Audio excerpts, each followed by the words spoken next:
Smooth কিংবা স্ট্রেটনিংয়ের পরে 2 দিন সেটিংয়ের জন্য ছেড়ে দেওয়া হয়।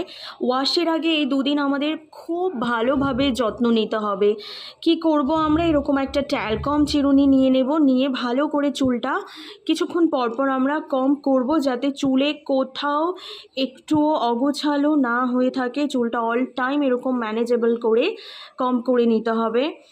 নাম্বার 2, আমরা যেটা করব, স্কিন কেয়ারে জল দেওয়া একটু অ্যাভয়েড করব, কারণ যদি চুলটা সরিয়েও জল দাও সেটাও ভাঁজ পড়ে যাবে এবং সেটাই ওরকমই থেকে যাবে। তার জন্য মাইক্রোফাইবার এরকম একটা টাওয়াল নিয়ে নেব, যেটা জলে ভালো করে চিপড়ে আমরা মুখটা বারবার এরকমভাবে জাস্ট মুছে নেব।